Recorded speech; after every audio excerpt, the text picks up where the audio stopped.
వింటే భారతం వినాలి, తింటే గారెలు తినాలి అని. మహాభారతం అంత గొప్పది. మరి ఇందులో కొంతమంది వీరులు ఉన్నారు. వారి పేర్లంతా కూడా మనం ఎప్పుడో చెప్పుకుంటూ ఉంటే వింటుంటాం, మర్చిపోయి ఉంటాం. ఒక 51 మంది వీరులు ఉన్నారు. వారు ఎవరో తెలుసా?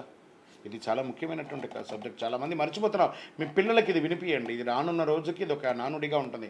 మనమందరం ముఖ్యంగా మన పిల్లలకి తెలియజేయాల్సిన అవసరం ఎంతైనా ఉంది. తప్పనిసరిగా తెలుసుకోవాలి. ఆలోచన దీంట్లో పెట్టండి.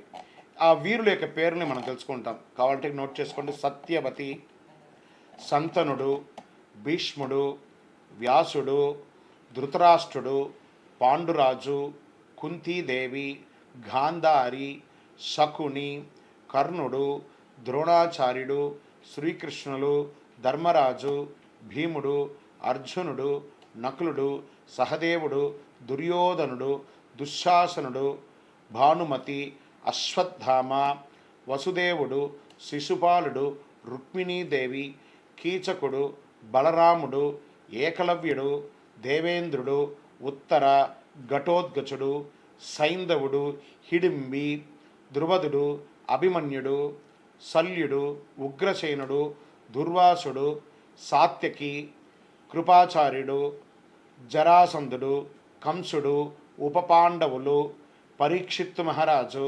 సంజయనుడు, నలుడు, పురోచనుడు, విదురుడు, అంబిక, అంబాలిక, యశోద, దుశ్శల వీళ్ళందరూ కూడాను ఏదో రకంగా ఈ మహాభారతంలో ఏదో ఒక యుద్ధం, ఏదో ఒక వ్యవహారం చేసిన వాళ్ళే. అంత అద్భుతమైనటువంటి విషయం. ఈ టీవీ ఛానల్ ద్వారా, ఈ మాధ్యమం ద్వారా మనం చూసేవాళ్ళు దీన్ని జీవితకాలం గుర్తుండి పెట్టుకునేటట్టుగా వినడానికి పిల్లలకి నేర్పిస్తూనండి.